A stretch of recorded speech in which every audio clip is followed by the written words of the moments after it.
కొరింథీయులకు రాసినటువంటి పత్రిక 2వ అధ్యాయం 4-5 వచనాలని మనం చదువుకుందాం.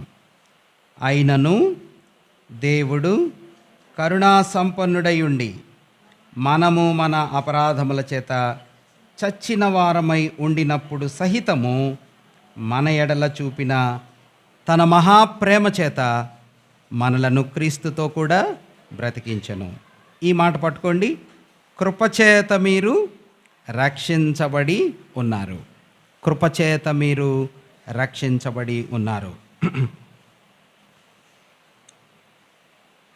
చదువుబడిన వాక్య లేఖన భాగంలో నుండి ప్రభు తన ఆత్మ ద్వారా మనతో మాట్లాడి ఆయన సత్యాలు వివరించి వడ్డించునుగాక. ఆమెన్. ఎఫెసీలకు పత్రిక రాస్తూ భక్తుడైన పౌలు ఒక ప్రత్యేకమైన అంశాన్ని మెన్షన్ చేస్తున్నాడు. ఎలాంటి వారి కొరకు ఈ పత్రిక రాశాడో మనకు తెలుసు కదా.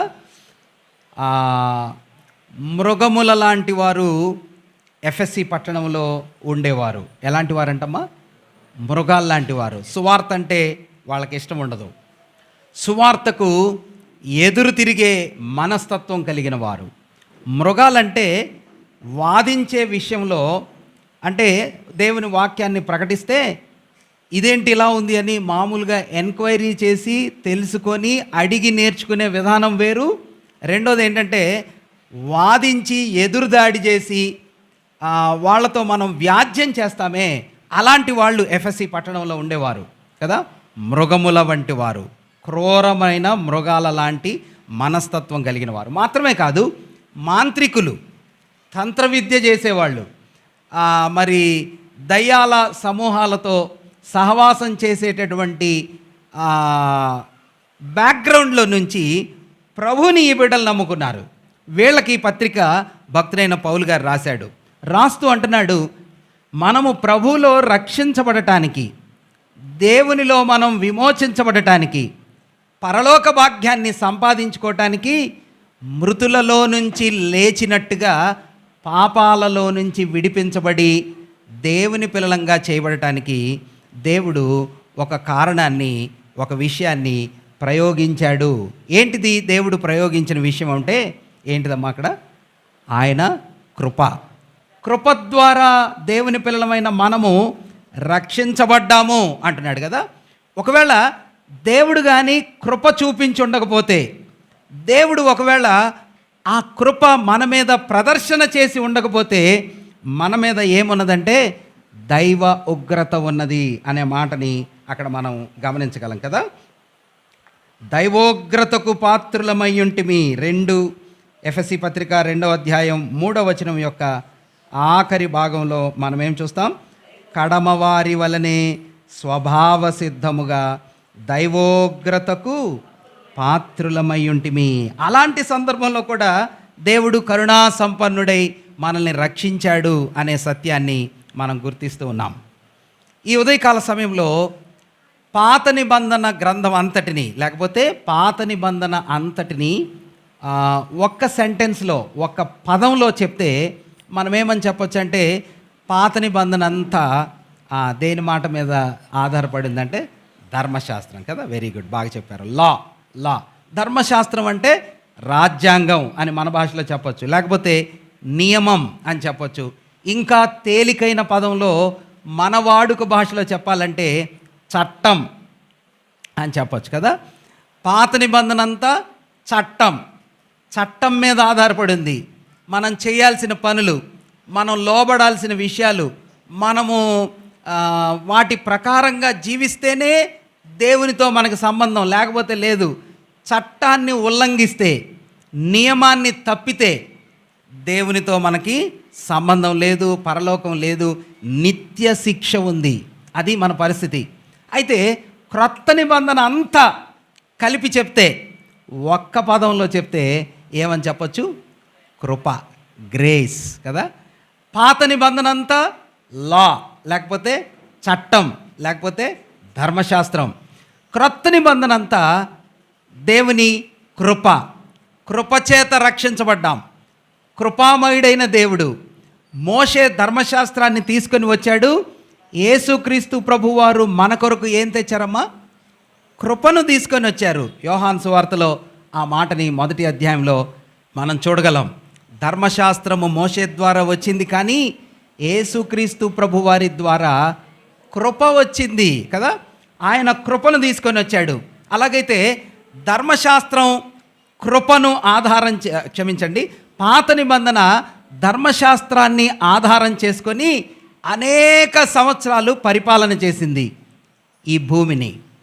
కృప ఇప్పుడు ఈ భూమిని పరిపాలన చేస్తుంది కదా. కృప దేవుని యొక్క విషయాలను మన జీవితాలకు పరిచయం చేస్తుంది. మీరు కొన్ని మాటలు చెప్పగలరా? ధర్మశాస్త్రంలో ఉండేవి ఎలా ఉంటాయి, కృపలో ఉండేవి ఎలా ఉంటాయి? ధర్మశాస్త్రం ద్వారా మనం ఏమి పొందుకుంటాం, కృప ద్వారా మనం ఎలాగా జీవించగలుగుతాం? అంటే ఈ రెంటి మధ్యలో వ్యత్యాసం లేక పోలికలు. In the law and in grace. లేకపోతే చట్టంలో ఎలా ఉంటుంది ఒక వ్యక్తి జీవితం, కృపలో ఎలా ఉంటుంది ఒక వ్యక్తి జీవితం.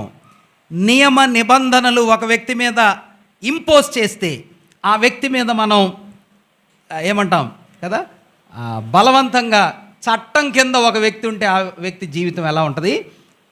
కృప కింద, గ్రేస్ కింద ఒక వ్యక్తి జీవితం ఉంటే ఎలా ఉంటుంది? కృప కింద ఉండే వాళ్ళ జీవితాలు మనవి కదా. మీరు చెప్పండి ఒక మాట. ఒకవేళ ధర్మశాస్త్రం క్రింద ఉండుంటే మన పరిస్థితి వేరుగా ఉండేది కదా. కృప కింద ఉన్నాం కాబట్టి ఇంత క్షేమంగా ఉన్నాం. సరే, ఇట్లా చెప్పుకుందాం. ధర్మశాస్త్రంలో చట్టం క్రింద ఉన్న పరిస్థితిలో ఉంటే ఎలా ఉంటుందంటే, ధర్మశాస్త్రం ఏం చెప్పిద్దంటే లోపలికి రానివ్వద్దు అని చెప్పిద్ది. ఏ లోపలికి? దేవుని యొక్క ప్రసన్నతలోనికి ధర్మశాస్త్రం ఏం చెప్పిద్దంటే అందరికీ ప్రవేశం లేదు అమ్మా, అందరూ రావడానికి వీల్లేదు, కొందరే రావాలా తెలుసా మీకు? పాత నిబంధన యాజకులు ఒక లెవెల్కి, యాజకుని దాటి ఇంకొక లెవెల్, ఇంకొక స్థానానికి రావాలంటే ఎవరు? ప్రధాన యాజకుడే. అది కూడా రోజు రావడానికి వీల్లేదు, సంవత్సరానికి ఒకసారి. ధర్మశాస్త్రం ఏం చెప్పిద్దంటే అందరినీ లోపలికి రానివద్దు, అసలు మనబోటోళ్ళకి నో ఎంట్రీ కదా. మనం బైబిల్ పట్టుకొని, పాటల పుస్తకాలు పట్టుకొని, మనం చక్కగా స్నానం చేసి తయారయ్యి మందిరానికి వద్దాం కదా అని వచ్చామనుకోండి, ధర్మశాస్త్ర యుగంలో కానీ ఉండుంటే మనల్ని ఏం చేస్తారమ్మా? బయట నిలబడండి అంటారు. ఈరోజు ఉదయకాల సమయంలో ఎంత సంతోషమైన అనుభవం అంటే కదమ్మా, ఏంటిదంట? కృపలో ఉన్న విషయం ఏమిటంటే, కృప ఏం చెప్పిందంటే తలుపులన్నీ తెరవండి. అమ్మా ఎంత ఆనందం కదా. ఒక్క తలుపు కూడా మూసి ఉంచడానికి వీల్లేదు. కిటికీలు తెరవండి, తలుపులు తెరవండి, కర్టన్స్ తెరవండి, ద్వారాలన్నీ తెరవండి, అన్ని వైపుల నుంచి ప్రజల్ని లోపలికి రానివ్వండి. తన పర మన భేదం లేకుండా అన్ని వర్గాల వాళ్ళు, అన్ని మతాల వాళ్ళు, అన్ని ప్రాంతాల వాళ్ళు లోపలికి రండి. ఎంత లోపలికి రావచ్చమ్మా? ఎంత లోపలికి రావచ్చు? దేవుడు ఎక్కడ ఉంటాడో, ఎంత ఆనందభరితమైన అనుభవం కదా. దేవుడు ఎక్కడ ఉంటాడో, ఆయన పాదాలు ఎక్కడ ఉంటాయో, ఆయన ప్రసన్నత ఎక్కడ ఉంటుందో, ఆయన్ని ఎక్కడ కలుసుకోవచ్చో, బ్యారియర్స్ లేకుండా, అడ్డు లేకుండా ప్రభుకి సమీపంగా రావటానికి ద్వారాలన్నీ తెరిచిపెట్టిద్ది కృప. అంతేకాదు, ధర్మశాస్త్రం ఏం చెప్పిద్దంటే ఏదన్నా ఒక చిన్న తప్పు చేసామంటే ధర్మశాస్త్రం ఏం చెప్పిద్ది? శిక్షించండి అంటది. ఇంకా కొంచెం వాడు ఎక్కువ తప్పు చేస్తే ఏం చెప్పిద్దమ్మా? రాళ్ళు పెట్టి చంపండి అంటది. ఒకవేళ ధర్మశాస్త్రం కింద ఉండుంటే మనబోటోళ్ళం ఎప్పుడు ధర్మశాస్త్రం క్రింద ఉండుంటే ఈ పాటికి ఎన్ని రాళ్ళ దెబ్బలు మన మీద పడుండాయో మనం ఊహించుకోవచ్చు కదా. రోజుకి 2-3 సార్లు అన్నా రాళ్ళ దెబ్బలు పడాలి మన మీద, అవునా బాబు? కానీ కృప, ధర్మశాస్త్రం ఏముంటుందంటే కిల్ హిమ్, చంపండి, వదిలిపెట్టద్దు. తప్పు చేశాడంటే వాడి మీద ఖడ్గం పడాల్సిందే. కానీ కృప ఏమంటుందంటే వాడు తప్పు చేశాడా, వాడిని బ్రతకనివ్వండి, ఇంకొక ఛాన్స్ ఇవ్వండి. ఎంత అద్భుతం కదా! ఈరోజు మందిరానికి రాలేదా? ఇంకో వారం వాడికి ఛాన్స్ ఇవ్వండి. ఈ వారం ధర్మశాస్త్ర యుగంలో ఈ వారం విశ్రాంతి దినాన్ని వాడు ఆచరించకపోతే వాడి పని అయిపోయినట్టే. అంతేనా? ధర్మశాస్త్ర యుగంలో వాడిని కొట్టివేయాలా, మనుషుల్లో నుంచి, సమాజంలో నుంచి, సజీవులైన లిస్టులో నుంచి వాడి పేరు తీసేయాలి. అది పేరు తీసేయటం అంటే వాడిని చంపటం. కానీ కృపలో ఈ వారం రాలేకపోయాను ప్రభువా, ఏం పర్లేదు, next week I will give you another opportunity. ఎంత అద్భుతమైన కృప కదా! కృప బ్రతకనివ్వండి అంటది. ధర్మశాస్త్రము ఒక వ్యక్తి జీవితంలో తప్పులే చూపించిద్ది. ధర్మశాస్త్రం ఏం చెప్పింది బాబు? 10 ఆజ్ఞలు ఉన్నాయి కదమ్మా. 10 ఆజ్ఞలు మానవుని జీవితాన్ని గురించి ఏం చేద్దాం? ఇదిగో నువ్వు తప్పు చేసావంటే ఇదిగో ఈ తప్పు చేసావు, ఇది నీ లోపం, నువ్వు ఫెయిల్ అయ్యావు అని నొక్కి నొక్కి నొక్కి ధర్మశాస్త్రము ఒక వ్యక్తి చేయలేకపోయిన లోపాన్ని వేలెత్తి చూపించిద్ది. కృప ఏం చేస్తుంది తెలుసా? ఆ లోపాలన్నిటినీ తీసివేయటానికి ప్రయత్నం చేసిద్ది. నీలో ఈ లోపం ఉందా? నువ్వు ఈ తప్పు చేసావా? నువ్వు ఈ పొరపాట్లో ఉన్నావా? సరి చేసుకుంటావా? బాగు చేసుకుంటావా? క్లియర్ చేసుకుంటావా? లోపాలను తీసివేయటానికి కృప సహాయం చేసిద్ది. లోపాలను చూపించటానికి ధర్మశాస్త్రం సిద్ధంగా ఉంటుంది. ధర్మశాస్త్రము కేవలము ఒక దేశానికి మాత్రమే దేవుడిచ్చాడు. ఏ దేశం అది? ఇశ్రాయేల్ దేశం. ఒక ప్రజలకే ఇచ్చాడు. ఆ చట్టం వాళ్ళకు మాత్రమే ఇచ్చాడు. కానీ కృప ఎవరికి ఇవ్వబడిందో తెలుసా? కృప ఎవరికి ఇవ్వబడింది బాబు? అందరికీ ఇవ్వబడింది కదా. ప్రపంచం అంతటా ఆయన కృప. యూదులకి ఒక్కళ్ళకే ధర్మశాస్త్రం. వాళ్ళు ఏమంటారంటే దేవుని నియమాలు, నిబంధనలు, దేవుని యొక్క లేఖనాలు, ప్రత్యక్షతలు మావి అని వాళ్ళకి అతిశయం. కానీ కృప ఏమంటుందంటే ఫ్రంట్ సీట్లో ఎవరు కూర్చోవచ్చమ్మా? కృపలో ఎవరు కూర్చోవచ్చు బాబు? ఇగో ఈ పక్కన ఈ సీట్లో, ఈ ముందు లైన్లో సోఫాలు వేసి బాగా పెట్టారనుకోండి, ఎవరు కూర్చోవచ్చు అందులో? ధర్మశాస్త్రం అంటది కొందరే కూర్చోవాలా, ప్రధాన యాజకుడే కూర్చోవాలా, కొందరికే ప్రవేశాన్ని ఉంది, యూదుడైతేనే కూర్చోవాలా, సున్నతి చేయించుకుంటేనే కూర్చోవాలా, నువ్వు ప్రత్యేకంగా బలి అర్పిస్తేనే కూర్చోవాలా, నీకు యోగ్యత ఉంటేనే. కృపలా అనదు.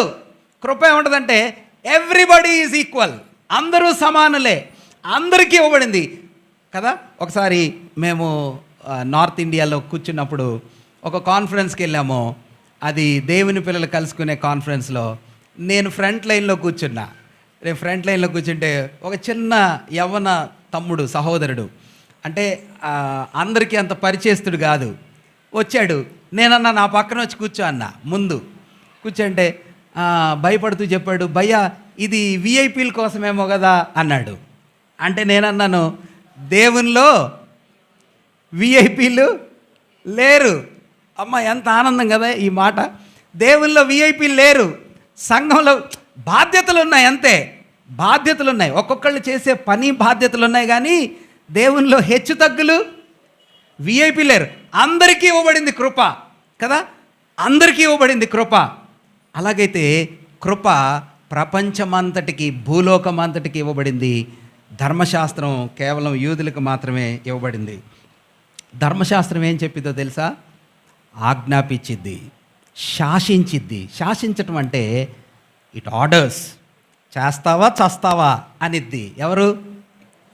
చట్టం. పీక పట్టుకుని కదా, చెయ్యకపోయావో నీ అంతు చూస్తా అన్నట్టుగా ఉంటుంది ధర్మశాస్త్రం యొక్క ధోరణి విధానం. కృప ఏమంటుందో తెలుసా? మీరు చెప్పండి, కృప ఏమంటుంది? అయ్యా అయ్యా అయ్యా చేస్తావా? బ్రతిమిలాడిద్ది. మొన్న ఒక మాట చెప్పుకున్నాం కదా మనం, రోమాపత్రిక 12వ అధ్యాయంలో భక్తుడైన పౌలు ఏమంటున్నాడు? కాబట్టి రోమాపత్రిక 12వ అధ్యాయం 1వ వచనం, కాబట్టి మీ శరీరములను సజీవ యాగములుగా సమర్పించుకోండి అని నేను మిమ్మల్ని బ్రతిమిలాడుతున్నాను అంటున్నాడు. ఎవరు? పౌలు. అదే అసలు ఆయన ఎవరు? పరిచయుడు. ధర్మశాస్త్రం అంటే భలే ఇష్టం కలిగినోడు, ధర్మశాస్త్రం కోసం తన జీవితాన్ని సమర్పించుకున్నాడు. అంటున్నాడు, నిజానికి ఏమని చెప్పాలంటే ఆజ్ఞాపించిద్ది ధర్మశాస్త్రం అని చెప్పాలా. కానీ భక్తుడైన పౌలు అంటున్నాడు, బ్రతిమిలాడుతున్నాను, ఐఎమ్ రిక్వెస్టింగ్. యేసయ్య ఈరోజు ఏం చేస్తున్నాడమ్మా మనల్ని ఒకవేళ ఆ పాత రోజుల్లో కానీ ఉండుంటే వేలు పెట్టి కర్ర పట్టుకొని చెప్పినట్టుగా ఉండేది. కానీ ఈ రోజున ప్రభు కృపలో మనల్ని ఏం చేస్తున్నాడు, అయ్యా ఈ వారం అన్నా నమ్ముకోరా కదా. ప్రభు చేతులు చాచి, ఎవరో స్తుతులు చెప్పారు, మోహన్ అన్న అనుకుంటా, ప్రభు చేతులు చాచి దినమెల్లా లోబడనొల్లని ప్రజల కొరకు ఆయన బ్రతిమిలాడుతూ ఉన్నాడు కదా. కాళ్ళు పట్టుకుంటున్నాడు. కృపలో అలా ఉంటుంది. ధర్మశాస్త్రంలో తల పట్టుకుంటాడు, జుట్టు పట్టుకుంటాడు. చెయ్యకపోయావా నీ అంతు చూస్తా అంటాడు కదా. శాసిస్తాడు, ఆజ్ఞాపిస్తాడు. సినాయి పర్వతం మీద ఆజ్ఞాపించాడు, మోషేకి ఆజ్ఞాపించాడు. ధర్మశాస్త్రం అంతా ఆజ్ఞలు ఆజ్ఞలు ఆజ్ఞలు. కృపంతా రిక్వెస్ట్లు కదా. బ్రతిమిలాడటం. అమ్మా నా వైపు చూస్తావా, నన్ను నమ్ముకుంటావా, రోజు వస్తావా, ప్రార్థన చేసుకుంటావా, చేసుకోమ్మా, వాక్యం చదువుతావా, చదువుకోమ్మా.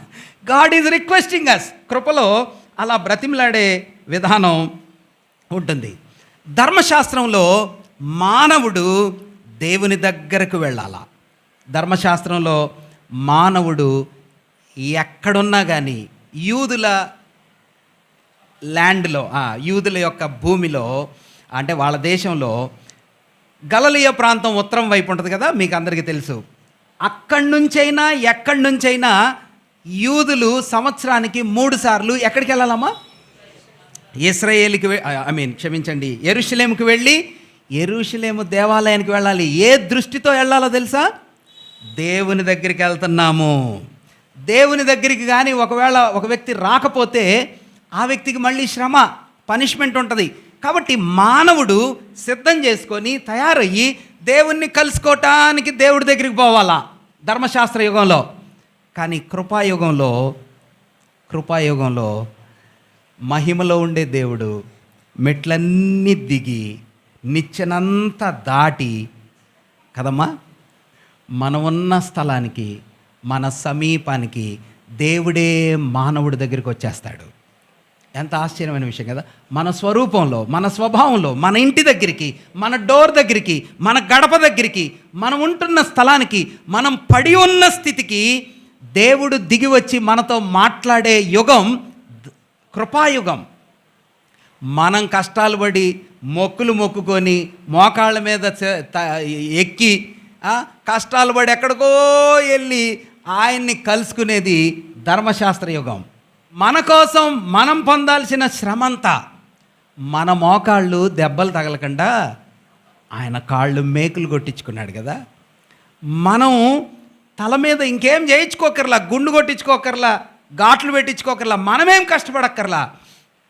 ఆయన తలపైన ముళ్ళ కిరీటం పెట్టించుకున్నాడు కదా. కృపలో దేవుడు మానవుల దగ్గరకు వచ్చాడు. దేవుడి దగ్గరికి వెళ్ళటం కాదు, ఆయనే మన దగ్గరికి వచ్చాడు. ఒకసారి నేను చెప్పినట్టుగా జ్ఞాపకం ఉంది. నేను బున్ని కడప వెళ్తూ ఉంటే ఒక దగ్గర మేము కారు ఆపి వాటర్ తాగుతూ ఉంటే ఎక్కడి నుంచో దగ్గర రోజుల తరబడి నడుచుకుంటూ వస్తున్నారు. గుంపులుగా ప్రజలు, కాళ్ళు సాక్సులు కట్టుకున్నారు, గుడ్డలు కట్టుకున్నారు, రక్తం కారుతూ ఉంది, గాయాలైపోయినాయి, కుంటుకుంటూ నడుస్తున్నారు. వాటర్ ఇచ్చి మేము అడిగాము, ఎక్కడికి వెళ్తున్నారండి అంటే పలానా దగ్గరికి వెళ్తున్నామండి. మేము వాటర్ ఇచ్చి చక్కగా వాళ్ళతో మాట్లాడి నేను చెప్పా, ఎందుకు వెళ్తున్నారంటే మేము మొక్కుకున్నవి అక్కడికి వెళ్ళి చెప్పుకుంటే దేవుడు ఇస్తాడండి మాకు. నేను అన్నాను, మీరు వెళ్ళి దేవుడి దగ్గరికి మొక్కుకోనక్కర్లేకుండా దేవుడే మీ దగ్గరికి వచ్చి మీరు కోరుకునే ఇస్తే ఆ దేవుడిని నమ్ముకుంటారా అన్న. నేను చెప్పే దేవుడు నేను వాళ్ళకి ఏం చెప్పబోతున్నానికి అర్థమయ్యి మన కోసం వచ్చాడండి. ఒక ఆయన సిలువ మీద చనిపోయాడండి. మనం దేవుడి దగ్గరికి వెళ్ళక్కర్లేదు, దేవుడే మన దగ్గరికి వచ్చాడు అనగానే ఆయన నేను చెప్తున్న యేసయ్య వారి గురించి అర్థం చేసుకున్నాడు. కానీ అక్కడికి వెళ్తే మేలు జరిగిద్ది సార్ అని వాటర్ దాకా వెళ్ళిపోయాడు. మీరు వెళ్ళక్కర్లా, మనం వెళ్ళక్కర్లా. రామపట్నం, అదేది నాగపట్నం, మేరీమాత గుళ్ళు అక్కర్లేదు. దయచేసి దేవుడు మన సమీపానికి, మీరు డోర్ క్లోజ్ చేస్తే ఒంటరిగా ప్రార్థన చేస్తే, ఎక్కడ ఇద్దరు ముగ్గురు కూడి ఉంటే మందిరంలో, మీరెక్కడికో పోక్కర్లేదు. కృపాయుగంలో దేవుడు మన సమీపానికి వచ్చాడనే మాట మీరు గుర్తుపెట్టుకోండి. ధర్మశాస్త్రం శిక్షించమనిద్ది, కృప క్షమించమనిద్ది. ధర్మశాస్త్రం ఏం చెప్పిందంటే యోగ్యులైతేనే, అయోగ్యులని అసలు అంగీకరించదు. కృప ఏమంటుందంటే అయోగ్యులైన వ్యక్తులందరినీ యోగ్యులుగా మార్చి కృప సహాయం చేసిద్ది. నాలో యోగ్యత లేదు, హైట్ లేదు, నాలో టాలెంట్ లేదు, నాకు ఉండవలసిన అర్హత లేదు. కృప ఏం చేసిద్దంటే నీకు ఆ అర్హతని వచ్చేట్లుగా చేసిద్ది, నువ్వు అర్హుడు అయ్యేట్లుగా చేసిద్ది. మీరు పెన్షన్కి వెళ్ళారు, పెన్షన్లో మీకేం లేదమ్మా, అర్హత లేదు. కృప ఏం చేసిద్దంటే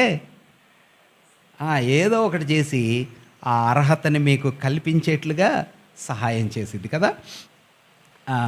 ధర్మశాస్త్రాన్ని మనమే అందుకోవాలా, కృప మన దగ్గరికి సమీపంగా వచ్చిద్ది అన్నమాట.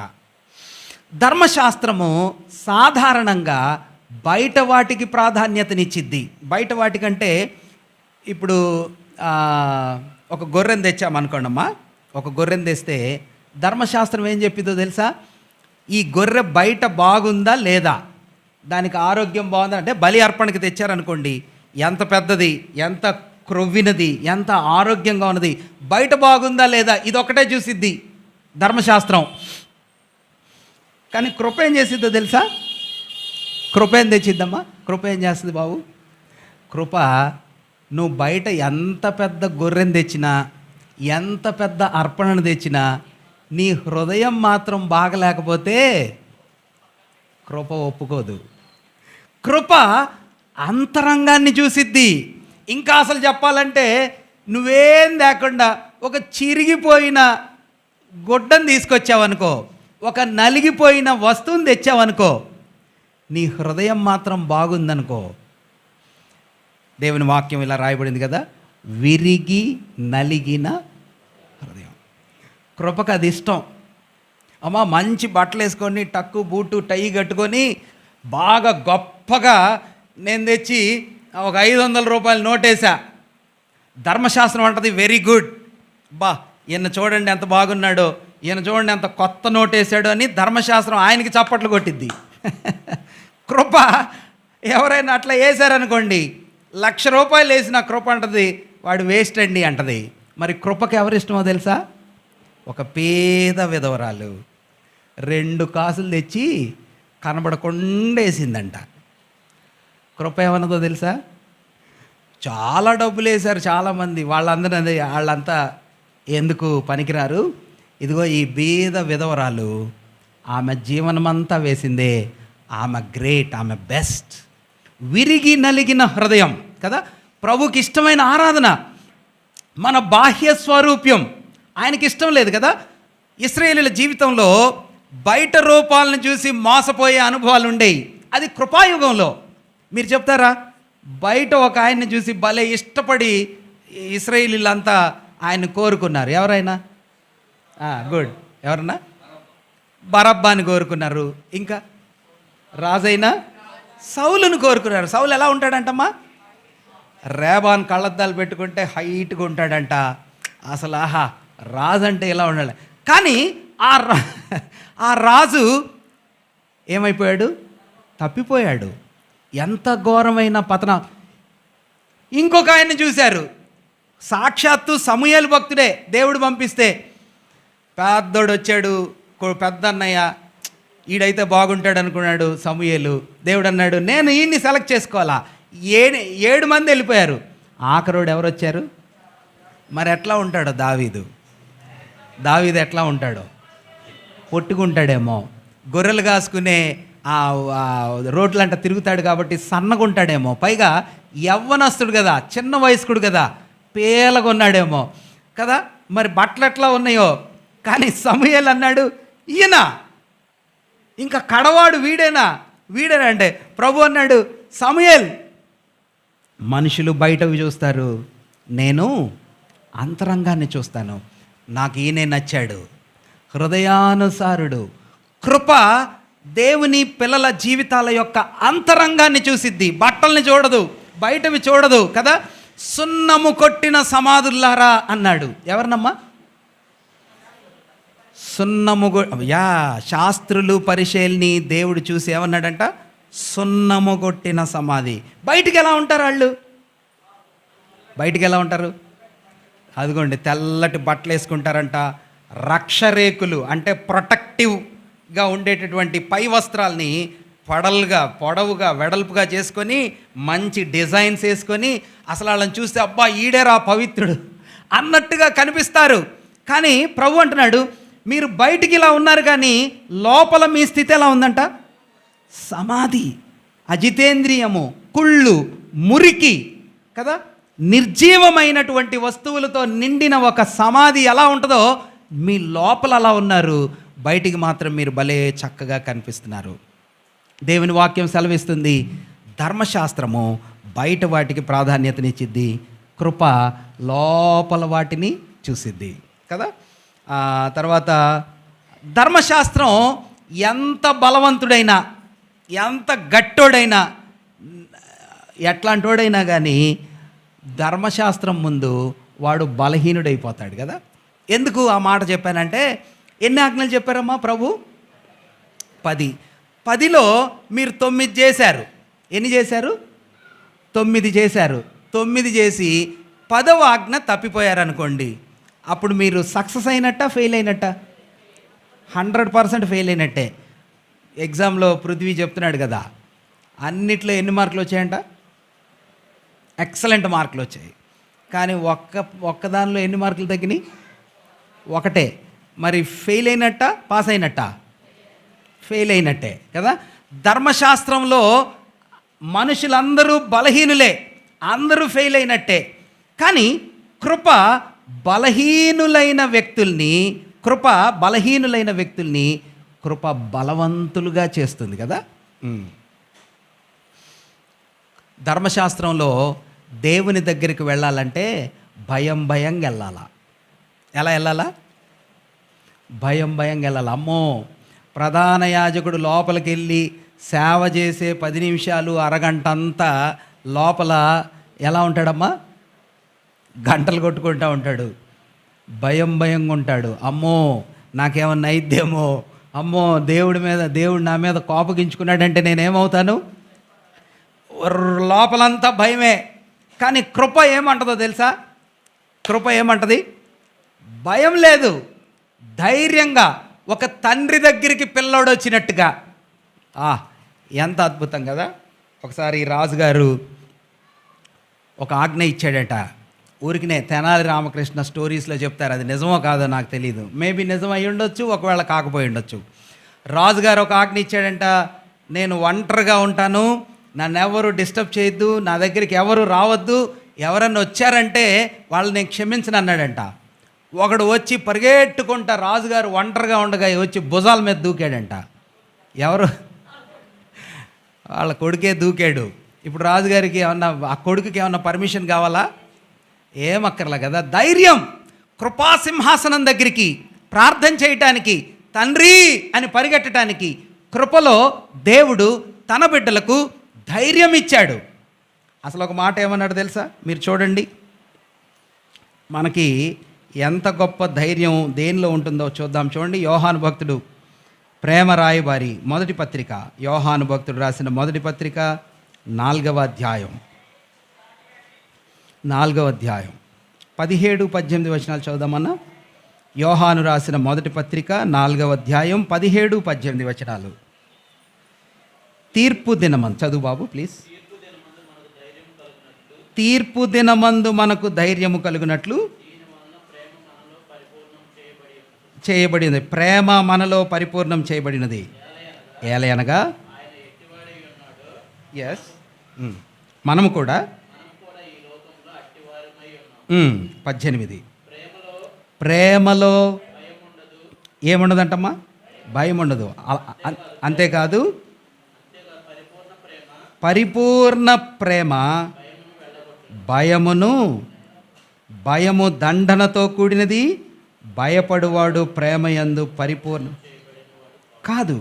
ఆయనే మొదట మనలను ప్రేమించెను గనుక మనము ప్రేమించుచున్నాము.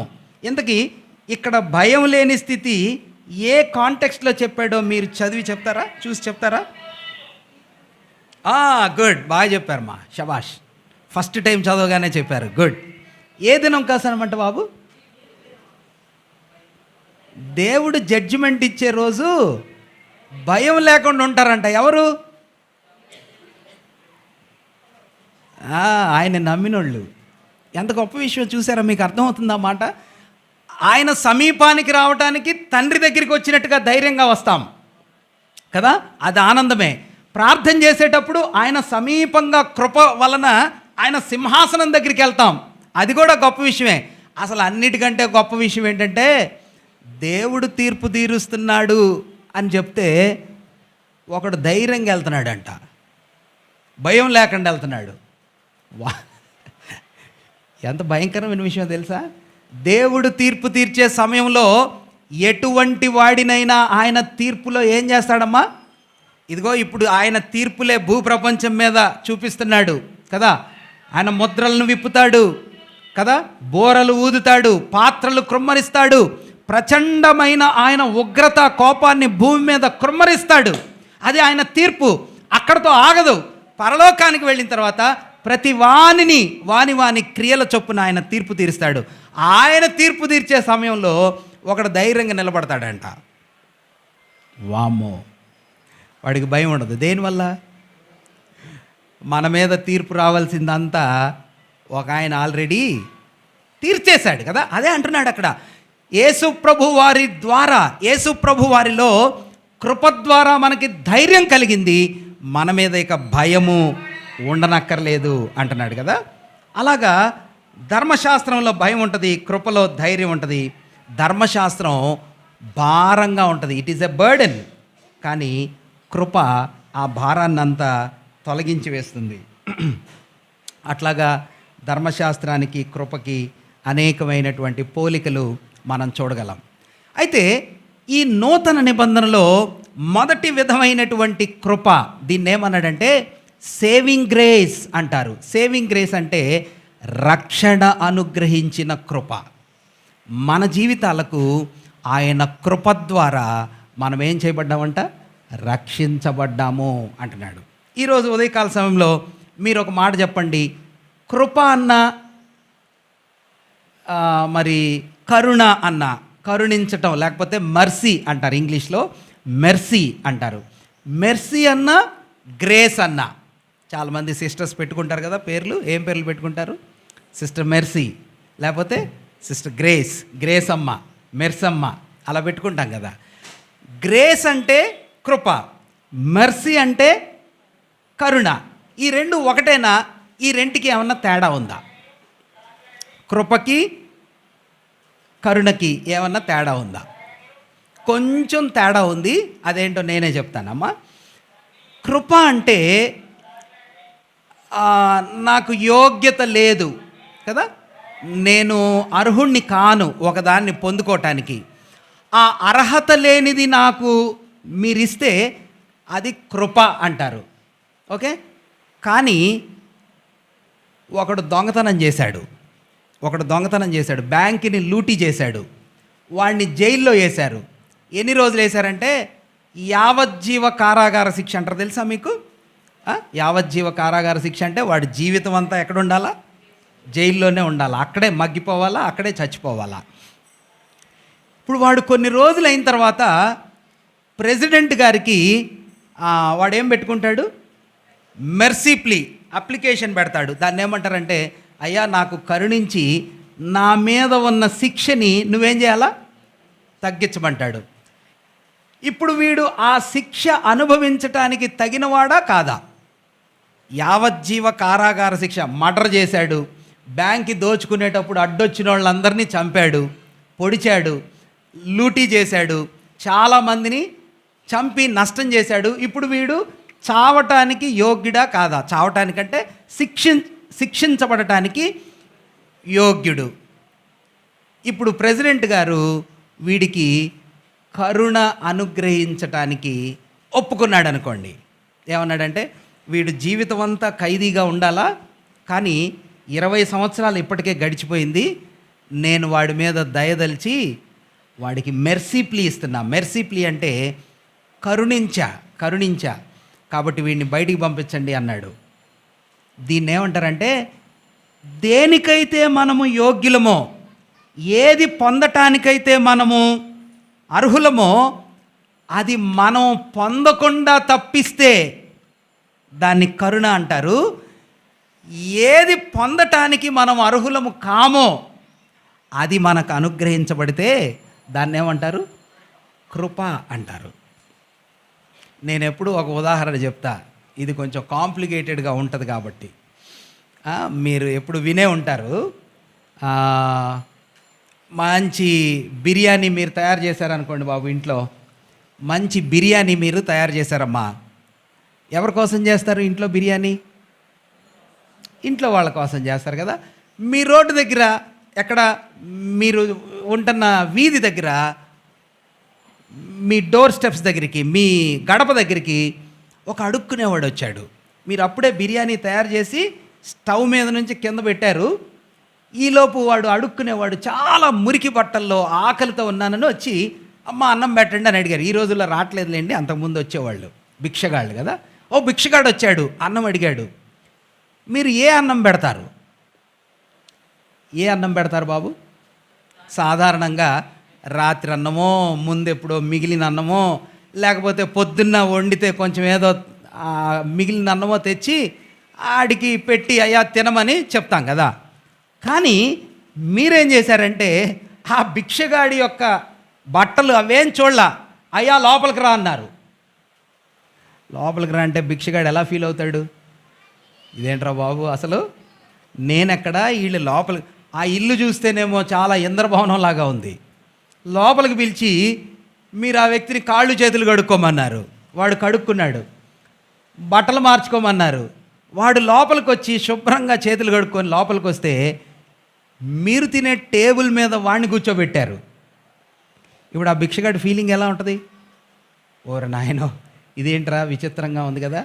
టేబుల్ మీద కూర్చోబెట్టి మీరు వండినటువంటి బిర్యానీలో ఇంకా మీ పిల్లలకు పెట్టలా, మీ కుటుంబీకులకు పెట్టలా, మీ భర్తకు పెట్టలా, ఫస్ట్ లెగ్ పీస్ తీసి వాడి ప్లేట్లో పెట్టి వాడి ముందు పెట్టారు.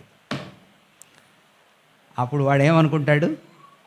బా, ఏమో నిజంగా ఎంత కృప కలిగిందో కదా, హౌ గ్రేషియస్ షీ ఈజ్, ఎంత దయ చూపిస్తుంది నా మీద, దీన్ని కృప అంటారు. ఆడు తింటా లెగ్ పీస్ తిని, ఏంటమ్మా ఈ చేయటం, దీనిలో ఉప్పు లేదు, కారం లేదు, మసాలా లేదు అన్నాడు అనుకోండి. ఎవరమ్మా చేసింది, చేయటం రాదు, వంట చేయటం రాదు, చండాలంగా ఉంది, రుచి లేదు అన్నాడు అనుకోండి. అప్పుడు ఏం చేస్తారు మీరు? అదిగోండి, 2 నిమిషాలు పట్టదు కదా. దేనికి? ముందు ప్లేట్ లాగి ఆంటీ చెప్పారు, ఫస్ట్ స్టాండ్ అప్, తర్వాత గెట్ అవుట్. 2 నిమిషాలు పట్టదు కదా. యోగ్యత లేని వాడిని టేబుల్ దగ్గరికి తెచ్చి ఇంట్లోకి పిలిచి మీరు పెట్టనక్కర్లా, ఏదో చద్దన్నం పెట్టొచ్చు, కానీ అతి శ్రేష్టమైనవి ఆ వ్యక్తికి మీరు సర్వ్ చేస్తే దాన్ని ఏమంటారంటే కృప. వాడికి యోగ్యత లేదు కానీ మీరు ఇచ్చారు. అయోగ్యుడైన వ్యక్తికి, అర్హత లేని వ్యక్తికి మనము వాడి అర్హతకు మించి ఇచ్చే వాటిని కృప అంటారు. కానీ ఇదిగో ఈ శిక్ష అనుభవించడానికి ఒకడు అర్హుడు. వాడు మర్డరర్, వాడు రేపిస్ట్, వాడు దుర్మార్గుడు, వాడు అడల్టరర్, వ్యభిచారి, వాడు దుష్టుడు. వాడి మీద ఈ శిక్ష ఉండటం న్యాయం. వాడికి అది దొరకాల, అది పడాలి వాడి ముందు.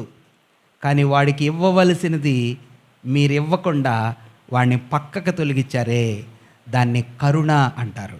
ప్రియమైన సహోదర సహోదరులారా, ఈ ఉదయకాల సమయంలో ప్రభువు తన వాక్యంలో సూచిస్తున్న మాట ఏమిటంటే, మనల్ని రక్షించటానికి ఆయన కృప ఇచ్చాడు, ఆయన కరుణ ఇచ్చాడు కదా.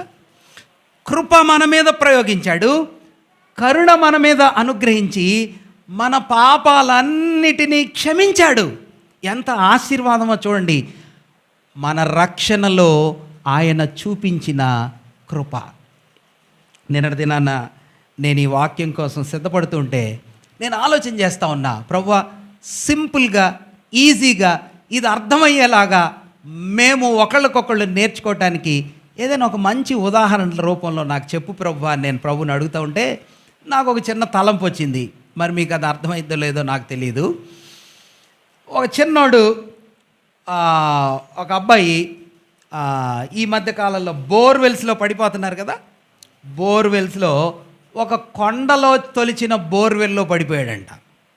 కొండలో నార్మల్గా మామూలు బోర్వెల్స్లో పడిపోతే తీయటం ఈజీ, కొండ లోపల తొలిచిన బోర్వెల్లో లోపలికి పడిపోయాడంట. వాడు ఆర్తనాదాలు చేస్తున్నాడు. ఆ పిల్లోడిని తీయటానికి ఎంత కష్టపడతాం. ఒకవేళ ఆ పిల్లోడిని తీయటానికి ఈ యజమానుడికి ఒక ఎక్విప్మెంట్ తేవాల్సి వచ్చింది. ఎక్కడి నుంచి? వేరే దేశం నుంచి చాలా ఖర్చు పెట్టి తేవాల్సి వచ్చింది అనుకోండి. తెస్తాడా? ఒకవేళ తెస్తే అతను ఆ సంపద, తనకున్న సంపద అంతా కోల్పోవలసి వస్తే, అమ్మివేయాల్సి వస్తే, ఆ చిన్నవాడిని రక్షించడానికి ఆ యజమానుడు ఎంత డబ్బులు ఖర్చు పెడతాడు? ఆ కొండ మధ్యలో బోర్వెల్లో చిక్కుకున్న చిన్నోడిని బయటికి తీసుకురావాలంటే కంపెనీ అంతా దివాలా తీసిద్ది అనుకోండి, సాహసిస్తాడా యజమానుడు? లేదు కదా. ఏమో 1 లక్ష, 2 లక్షలు, 5 లక్షలు, 10 లక్షలు బతికితే బతుకుతాడు, లేదంటే లేదు.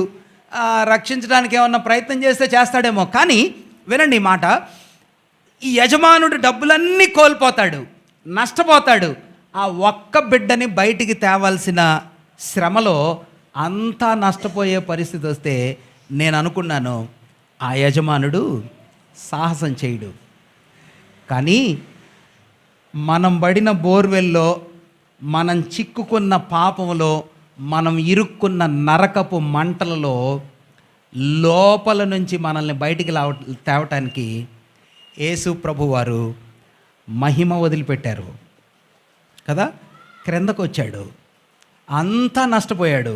దేవుని మాటలు ఇలా రాయబడ్డాయి, ఆయన దరిద్రుడాయను. అమ్మ, దరిద్రుడు అంటే ఆయన చేతుల్లో ఇంకేం లేదు. ఎంత ఖర్చు పెట్టాలా? వెండి బంగారముల వంటి క్షయ వస్తువులు కాదు, కానీ ఆయన రక్తాన్నే చిందించాడు. ఆ యజమానుడే లోపలికి వెళ్ళి ఆ చిన్నపిల్లోడిని బయటికి తీసుకొని రావటానికి సాహసం చేశాడు. నిన్ను నన్ను రక్షించటానికి ఆయన కృప ప్రయోగించాడని చెప్పుకుంటున్నామే, దానిలో ఉన్న గొప్పతనం ఇదే. ఆయన మన కోసం దిగిపోయి మనల్ని పైకి లేవనెత్తటానికి ఆయన మరణాన్ని రుచి చూడాల్సినంత స్థాయికి వెళ్ళిపోయాడు. డబ్బులన్నీ ఖర్చు పెట్టేశాడు, దివాలా తీశాడు, దరిద్రుడైపోయాడు. ఈ గొప్ప కృపామయుణ్ణి నువ్వు గుర్తుపట్టావా? నువ్వు అర్థం చేసుకున్నావా? ఈ చిన్న పిల్లోడి కోసం కంపెనీ అంతా వదిలేశాడు, నష్టపోయాడు. అలా కానీ ఒక వ్యక్తి చేస్తే ఎలా ఉంటుందో, పరలోకంలో మనల్ని చేర్చడానికి, మనల్ని రక్షించడానికి యేసయ్య అంత త్యాగం చేశాడు. దాన్ని సేవింగ్ గ్రేస్ అంటారు. ఏమంటారు బాబు? సేవింగ్ గ్రేస్, రక్షించిన కృప. రెండో రకమైన కృపను మనం చూద్దాం. చూడండి, ఫాస్ట్గా నేను చెప్తాను, మీరు గమనించండి. తిమోతికి భక్తుడైన పౌలు గారు రాసినటువంటి 2వ పత్రిక, తిమోతికి పౌలు గారు రాసినటువంటి 2వ పత్రిక, 2వ అధ్యాయం 1వ వచనాన్ని మనం చూద్దాం. తిమోతికి పౌలు గారు రాసిన 2వ పత్రిక 2వ అధ్యాయం 1వ వచనం. నా కుమారుడా, క్రీస్తు యేసునందున్న కృపచేత బలవంతుడవు కమ్ము. మొదటిది సేవింగ్ గ్రేస్ అని చెప్పా కదమ్మా. సేవింగ్ గ్రేస్ అంటే రక్షించటంలో ఆయన మన కొరకు చూపించిన కృప. దీన్ని ఇలా స్ట్రెంగ్తనింగ్ గ్రేస్ అని చెప్పొచ్చు కదా. స్ట్రెంగ్తనింగ్ గ్రేస్ అంటే బలమిచ్చే కృప, మనల్ని బలపరిచే కృప. తిమోతి యవనస్తుడు కానీ బలహీనుడు. ఈ కృప మనకేం చేసిద్దంటే, ఇదిగో దేవుని కొరకు మనం చేయాల్సిన పనులు కొన్ని ఉన్నాయి అంటున్నాడు కదా. ఏం పనులు ఉన్నాయో మీరు చూస్తారమ్మా. 2వ అధ్యాయం తిమోతికి రాసిన పౌలు గారు రాసిన 2వ పత్రిక 2వ అధ్యాయం 1 నుండి క్రిందకి మనం చదువుదాం. నా కుమారుడా, క్రీస్తు యేసునందున్న కృపచేత బలవంతుడవు కమ్ము. నీవు అనేక సాక్షుల ఎదుట నా వలన వినిన సంగతులను ఇతరులకు బోధించుటకు సామర్థ్యము కల నమ్మకమైన మనుషులకు అప్పగించుము. క్రీస్తు యేసు యొక్క మంచి సైనికుని వలె నాతో కూడా శ్రమను అనుభవించుము. సైనికుల్లాగా పనిచేయాలంటున్నాడు. 5వ వచనం 2:5. మరియు జట్టి అయిన వాడు పోరాడినప్పుడు నియమం ప్రకారం పోరాడుకుంటే వానికి కిరీటము దొరకదు. 6వ వచనం, పాటుపడిన వ్యవసాయకుడే మొదట ఫలములలో పాలు పుచ్చుకుంటాడు అంటున్నాడు కదా. 15వ వచనం చూడండి. 15, దేవుని ఎదుట యోగ్యునిగాను సిగ్గుపడనక్కర్లేని పనివాడుగాను. ఎన్ని పనులు ఉన్నాయంటే ఇక్కడ నేను ఫాస్ట్గా చెప్పాను, మీరు వాటిని అర్థం చేసుకోవటానికి కష్టం. 1, నువ్వు సైనికుల్లాగా పనిచేయాలా. 2, వ్యవసాయకుల్లాగా పనిచేయాలా. 3, జట్టి అయిన పనివాడంటే అథ్లెట్ లాగా పనిచేయాలా, ఆటగాళ్ళలాగా పనిచేయాలా. 3, 15వ వచనంలో పనివానిగాను అన్నాడు కదా. ఒక స్లేవ్ లాగా పనిచేయాలా, ఒక పాలేరులాగా పనిచేయాలా అన్న. చూడండి 21వ వచనం, ఎవడైనను వీటిలో చేరక తన్ను తాను పవిత్రపరచుకునేలా వాడు పరిశుద్ధపరచబడి యజమానుడు వాడుకొనుటకు అర్హమైన ప్రతి సత్కార్యమునకు సిద్ధపరచబడి ఘనత నిమిత్తమైన పాత్రయై ఉండును. ఇంట్లో కిచెన్లో యజమానుని చేతుల్లో వాడబడే ఒక పనివాడిలాగా నువ్వు పనిచేయాలా, ఇన్స్ట్రుమెంట్ లాగా పనిచేయాలా, ఉపకరణంలాగా పనిచేయాలా. ఆఖరిగా అన్నాడు 24-25 వచనాల మధ్యలో, 2వ అధ్యాయం 24-26 వచనాల మధ్యలో, ప్రభువు యొక్క దాసుడు అట్టివారిని సాత్వికముతో శిక్షించుచు జగడమాడక అందరి ఎడల సాధువుగా బోధింప సమర్థుడుగా కీడు సహించువాడుగాను. టీచర్గా పనిచేయాలా, కీడు సహించేవాడుగా పనిచేయాలా. ఇన్ని రకాలైన పనులు దేవుని పిల్లలకు ఇవ్వబడ్డాయి. రక్షించబడటంలో ఆయన కృప చూపించాడు. రక్షించబడిన తరువాత మనకి ఇన్ని పనులు ఇచ్చాడు. ఏమేం పనులు ఇచ్చాడమ్మా? 1 చెప్పండి, సైనికుడు. 2, వ్యవసాయకుడు. 3, జట్టి అయిన పనివాడంటే ఆటగాడు, రన్నింగ్ రేస్లో ఉండేవాడు. 4, దాసుడు. 5, ఉపకరణంలాగా యజమానుని చేతుల్లో వాడబడేవాడు. 6, టీచర్ లాగా పనిచేయాలా, కీడు సహించదగిన యోగ్యుడిగా పనిచేయాలా. ఇన్ని పనులు చేయాలా. ఈ పనులన్నిట్లో సైనికుడు కానీ, వ్యవసాయకుడు కానీ, ఆటగాడు కానీ, దాసుడు కానీ, టీచర్ కానీ, ఇన్స్ట్రుమెంట్ లాగా ఉపకరణంలాగా పనిచేయటానికి ఏం కావాలా? 1, బలం కావాలా అమ్మా, ఓర్పు కావాలా. నెంబర్ 1 ఓర్పు కావాలా. ఇప్పుడు ఓర్పు చెప్పినంత తేలిక పదమా? ఏంటిది? ఓర్పు చెప్పినంత తేలిక పదమా? కాదు. ఓర్పు కావాలా. ఇంకేం కావాలా అమ్మా? ధైర్యం కావాలా. Very good. ధైర్యం కూడా సాధారణమైన విషయం కాదు. చిన్న సమస్య వస్తే ఫస్ట్ కోల్పోయేది ఏంటి? మీరైనా నేనైనా బోధించే మేము కూడా అసలు సంగతి వచ్చినప్పుడు, కష్టం వచ్చినా అప్పుడు తెలుస్తుంది బోధకుల సంగతి కదా. ఏడ్చేది ఫస్ట్ వాళ్ళే. చెప్పండి, ధైర్యం కావాలా, ఓర్పు కావాలా, ఇంకేం కావాలా? బలం కావాలా, జ్ఞానం కావాలా. అసలు విషయం చెప్పలా మీరు అమ్మా. కృప కావాలా. అదే ఆ కృప ద్వారానే ఇవన్నీ పొందుకుంటాం. ఇవన్నీ చెయ్యాలంటే కృప కావాలా, ఇవన్నీ పొందుకోవాలంటే కృప కావాలా, శ్రద్ధ కావాలా. గుడ్, బాగా చెప్పా. ఇంట్రెస్ట్ కావాలా. వీటన్నిటికీ కావలసిన సిద్ధపాటు కావాలా. సిద్ధపాటు అంటే సాధన కావాలా. సైనికుడు ఒక్క రోజులో సైనికుడు అవ్వడు కదా. ఎవరైనా ఉన్నారు అట్లా అయినోళ్ళు? ఒక సైనికుడు మంచి సైనికుడిగా తయారు చేయబడాలంటే ఎన్ని రోజులు కష్టపడతాడు? ఎన్ని రోజులమ్మా? 3 రోజులు కాదు, సంవత్సరం కష్టపడతాడు. ఫైటర్ పైలట్లు 4 సంవత్సరాలు కష్టపడతారు. ఒక సైనికుడు తన శరీరాన్ని, తన మనస్సుని కదా, తన స్కిల్స్ని, తన ఆయుధాలని బాగా వాడే సామర్థ్యం గలవాడు కావాలంటే ఎంతో సాధన కావాలా. విశ్వాస జీవితంలో కూడా సాధన కావాలా, ప్రతిరోజు సాధన కావాలా. చాలామంది అనుకుంటున్నారు ప్రభుని నమ్ముకున్నాం, ఇంక అక్కడితో మన జీవితం ఏమైపోయింది, అయిపోయింది. బాప్తీసం తీసుకున్నాం, అక్కడితో ఏమైపోయింది, అయిపోయింది. ఆదివారం ఆరాధనకు వచ్చాం, చెయ్యేసాం, బల్లలో అయిపోయింది. కాదండి, అక్కడితో కాదు. క్రైస్తవ జీవితం ప్రతిరోజు సాధన చేసే జీవితం, శరీరాన్ని నలుగగొట్టుకునే జీవితం, పోరాటంలో, యుద్ధంలో, శత్రువుతో పోరాడే విషయంలో ప్రతిరోజు జరిగే కార్యక్రమం ఇది. ఒక రోజుతో ముగిసేది క్రైస్తవ జీవితం కాదు, ఒక సంవత్సరంతో ముగిసేది క్రైస్తవ జీవితం కాదు. ప్రతి అడుగులో శ్రమ, కష్టం కదా, ఎంతో దుఃఖం ఉంటుంది. వీటిల్లో నిలబడటానికి ఒక విశ్వాసికి ఏం కావాలంటమ్మా? మొట్టమొదటిది సాధన కావాలా. సాధన చాలా కష్టమైంది. ఎవ్రీడే సాధన, ఎవ్రీడే సాధన. అమ్మ, మీరు ఎక్సర్సైజులు చేస్తారు కదా, వెయిట్ తగ్గడానికి చేయొచ్చు, చేయకపోవచ్చు. ఎన్ని రోజులు చేస్తారు? జిమ్కి వెళ్ళారనుకోండి అమ్మ, మంత్స్ తర్వాత దెబ్బ కాపేస్తాం కదా. ఒక 10 రోజులు చేసామంటే గొప్ప.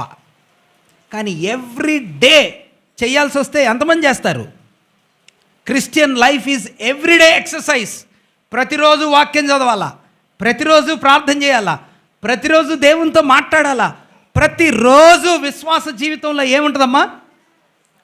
పోరాటం ఉంటుంది. మీకు తెలుసా తెలీదా? పోరాటం ఉంటుందా తెలీదా? ఆఫీస్లో పోరాడాలా, ఇంట్లో పోరాడాలా, బయట మార్కెట్లో పోరాడాలా, ఉద్యోగాల్లో పోరాడాలా. ప్రభు బిడ్డకి ప్రతి స్థలంలో ఏముంటుందంటే శ్రమ ఉంటుంది. మరి సిద్ధపడకపోతే, మీరు రెడీ కాకపోతే, ఆధ్యాత్మికంగా హోంవర్క్ చేయకపోతే మనం ఏమవుతామంటే నిట్ట నిలువున పడిపోతాం. బలం కావాలా, ఓపిక కావాలా. ఆంటీ చెప్పారు, చాలా మంచి మాట చెప్పారు. ఓర్పు. ఎంత ఓర్పు కావాలా? చెప్పినంత ఓర్పు. చెప్పిన మాట అన్నాం కదా, ఓర్చుకోవాలా. ఎంత ఓర్చుకోవాలా? చాలా సందర్భాల్లో నాకు కొందరు ఫోన్ చేస్తారు, అయ్యా ఇంకెంతకు మించి నా వల్ల కాదండి. ఎంతకు మించి? నాకు కూడా అనిపించింది ఒక్కొక్కసారి, ప్రభువా దీనికి మించి ఓర్చుకోవటం మా వల్ల కాదు. కానీ ఒక్కొక్కసారి అనిపిస్తుంది, కొన్ని స్థలాలకు వెళ్ళినప్పుడు, కొందరి జీవితాలు చూసినప్పుడు మనం పడే బాధ, అరే ఎంత చిన్నదిరా అనిపించింది. మనం ఇతరులతో కాదు కంపేర్ చేసుకునేది, మన బాధతో కూడా కాదు. భక్తుడైన పౌలు తను అనుభవించే బాధను దేంతో పోల్చుకుంటాడో తెలుసా? దేంతో పోల్చుకుంటాడమ్మా? రాబోవు మహిమ ముందు ఇప్పుడు అనుభవిస్తున్న శ్రమలు ఎలాంటివంట? ఎన్నదగినవి కాదు. ఇట్ ఈస్ లెక్కలేదు అసలు, నాట్ కౌంటబుల్. నువ్వు లెక్క పెట్టడానికి, ఎన్నిక చేయడానికి సరిపోదు ఇది. అన్నా, పిల్లల్ని ఎంత కష్టపడి పెంచానన్నా. ఎంత కష్టపడ్డావు? నిజమే, మంచిదే. కానీ వినండి అన్న, ఈ మాటలు చాలా బాగుంటాయి. ఇంట్లో పిల్లల్ని పెంచడం దేంతో పోల్చబడిందంటే పొలం పనితో పోల్చబడింది. ఇది మీరు అనుకుంటున్నారు, మనం అనుకుంటున్నాం ఇది సేవకుల పనే. కాదండి, ఇది సేవకుల ఉద్యోగం కాదు. పిల్లల్ని పెంచటం వ్యవసాయం పని, పిల్లల్ని పెంచటం సైనికుల్లాగా చేసే పని కదా. ఆ తర్వాత పిల్లల్ని పెంచటం గృహ నిర్వాహకత్వం అన్నాడు. స్టీవర్డ్షిప్ అంటారు ఇంగ్లీష్లో. ఏమంటారమ్మా? స్టీవర్డ్షిప్. గృహ నిర్వాహకత్వం. గృహ నిర్వాహకత్వం ఈజీనా కష్టమమ్మా? రోజు పిల్లలకి బ్రేక్ఫాస్ట్ సిద్ధం చేయాలా, ఇంట్లో అన్నీ ఉన్నాయో లేదో తెలీదు, ఫీజులు కట్టాలా. Is it easy or hard? ఈ రోజుల్లో చాలా కష్టం. భక్తుడైన పౌలు అంటున్నాడు, ప్రభువా తిమోతికి చెప్తున్నాడు, తిమోతి నా ప్రియకుమారుడా, క్రీస్తు యేసునందున్న కృప చేత, ఈ కృప నిన్ను నన్ను బలవంతుల్ని చేస్తుంది. It makes us strong to do our assigned jobs. మనకి దేవుడిచ్చిన పనులు చేయటానికి, చిన్న పనైనా పెద్ద పనైనా, ఉద్యోగాలు, పిల్లలు, కుటుంబాలు, పోషణ, అన్నీ నాబోటోడికి సేవ. ఇవన్నీ కూడా చెయ్యాలి అంటే ఓపిక కావాలా, బలం కావాలా, జ్ఞానం కావాలా, తర్వాత నేను కొన్ని రాశాను, నేర్పు కావాలా. అసలు అన్నిటికంటే ఇంకొక విశిష్టమైన మాట మీరు చెప్పలా, యజమానుడు వాడుకొనుటకు అర్హమైన పాత్ర. ఎలా ఉండాలంట బాబు ఆ పాత్ర? యజమానుడు వాడుకోవటానికి అర్హమైన పాత్ర ఎలా ఉంటుందమ్మా? మీరు నీట్గా ఉండాలా. దాన్ని మన బైబిల్ భాషలో పవిత్రత అంటారు కదా, హోలీ. మురికి పాత్రలో టీ పెడతారా? మురికి పాత్రలో అన్నం గడుగుతారా? దేవుని పిల్లలంగా మనం విజయాలు సాధించాలంటే మనము దేవుని చేతుల్లో వాడబడటానికి పరిశుద్ధంగా ఉండాలా, పరిశుద్ధమైన పాత్రలంగా ఉండాలా కదా. 2 కృపలు చెప్పా కదా, ఒకటి సేవింగ్ గ్రేస్, 2 స్ట్రెంగ్తనింగ్ గ్రేస్. ఒకటి రక్షించే కృప, 2 బలమిచ్చే కృప. 3వ ఒక్క మాట చెప్పి నేను క్లోజ్ చేస్తా. చూడండి, తిమోతికి కొరింథీలకు పౌలు గారు రాసిన మొదటి పత్రిక, కొరింథీలకు పౌలు రాసిన మొదటి పత్రిక 15వ అధ్యాయం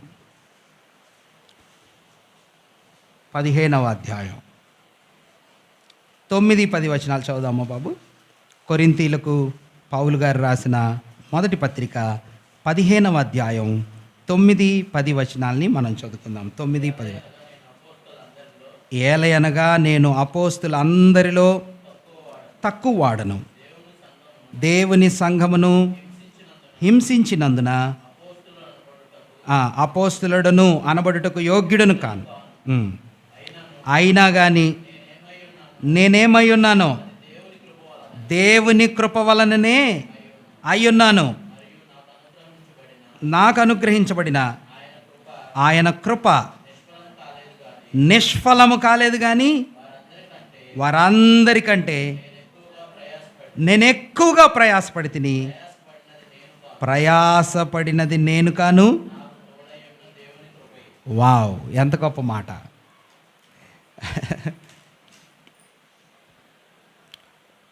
ఒక సంఘ సభ్యుడు అంటున్నాడంట, చర్చి రోజు క్లీన్ చేసేది నేనేనండి, అసలు నేను లేకపోతే ఈ సంఘం నిలబడదండి. అవునా? నువ్వేనా? సంఘం కట్టింది నువ్వే, సంఘం క్లీన్ చేసేది నువ్వే, చర్చి బాగు చేసేది నువ్వే, ప్రజల్ని తీసుకొచ్చేది నువ్వే. ఎక్కడ? ఒక చిన్న స్థలంలో, ఒక చిన్న పరిచర్యలో. ఆ వ్యక్తి అంటున్నాడు, మొదటి నుంచి ఉంది మేమేనండి, మేము లేకపోతే అసలు సంఘం లేదు. అవునా? భక్తులైన పౌలు గారు అంటున్నారు, 40,000 కిలోమీటర్ల దూరం దగ్గర ఆయన జీవితంలో దగ్గర అప్రాక్సిమేట్గా ప్రయాణం చేసి ఉంటారు. ఎన్ని ఖండాలు ప్రయాణాలు చేశారు, సేవ కదా జరిగించి సంఘాలు కట్టారు. మనం ఇప్పుడే చెప్పుకున్నాం కదా, ఫిలిప్పీ పట్టణంలో, ఎఫెసీ పట్టణంలో, ఆసియా ఖండంలో, ఆ తర్వాత గ్రీక్ దేశంలో, రోమా పట్టణంలో, ఒక్క స్థలంలో కాదు, ఇన్ని స్థలాల్లో సేవ చేసి భక్తులైన పౌలు ఏమంటున్నాడంటే, ఏమంటున్నారమ్మా? నేను కష్టపడ్డాను, చాలా కష్టపడ్డాను, కానీ నేను కష్టపడి ఇంత సేవ చేయడానికి it is not my strength, ఇది నా శక్తి కాదు. సర్వింగ్ గ్రేస్ అంటారు కదా, నేనెంతగా శ్రమ పడటానికి, నేనెంతగా కష్టపడటానికి, నేనెంత ప్రయాసపడటానికి నా శక్తి కాదు. పౌలు గారు అంటే నేనే చేసింది ఇవన్నీ, కానీ చేసింది నేను కాదు, నా శక్తి కాదు, ఆయన కృప వలన చేశాను. ఎంత గొప్ప మాట. రిటైర్మెంట్ అప్పుడు ఒక సహోదరుడిది రిటైర్మెంట్లో చెప్తా ఉన్నారన్నమాట. ఆయన అంటున్నాడు, 40 years నేను సర్వ్ చేశాను, రిమార్క్ లేదు నా జీవితంలో. దాని అంతటికి కారణం ఏంటి?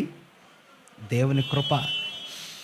మీ ఆఫీసులో, మీ సేవలో, మీ కుటుంబంలో, మీ బిడ్డల్ని పెంచడంలో చాలా కష్టపడి ఉండొచ్చు కదా, ఒంటరిగా కష్టపడి ఉండొచ్చు, సింగిల్ పేరెంట్గా కష్టపడి ఉండొచ్చు, ఒక్క జీతం మీద కష్టపడి ఉండొచ్చు, లేకపోతే చాలామంది పెద్ద కుటుంబాన్ని మీరు పోషించి కష్టపడి ఉండొచ్చు, సంఘం కోసం కష్టపడి ఉండొచ్చు, ఆఫీస్ కోసం, కంపెనీ కోసం, ఒక ఇన్స్టిట్యూట్ కోసం మీరు చాలా కష్టపడి ఉండొచ్చు.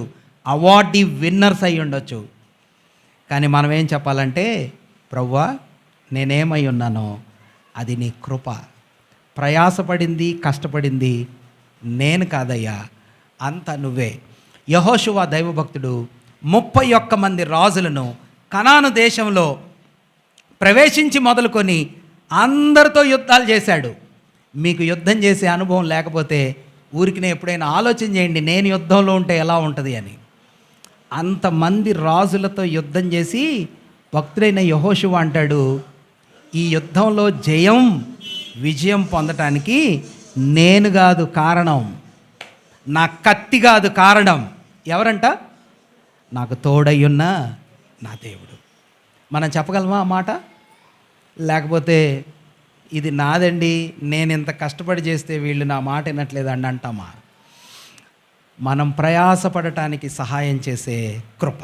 3 రకాలైన కృపలు చెప్పుకున్నాం కదా. 1 రక్షించే కృప, 2 బలమిచ్చే కృప, 3 సేవ చేయటానికి సహాయం చేసే కృప. ఇంగ్లీష్లో చెప్తారా? తేలిగ్గా ఉంటాయి. 1 saving grace, 2 strengthening grace, 3 serving grace. Okay, మిగిలిన కృపల్ని మనం ధ్యానం చేద్దాం ముందు దినాల్లో. ప్రభు ఈ తలంపులు మనందరి వినికిల్లో ఆశీర్వదించునుగాక. ప్రార్థన చేద్దాం.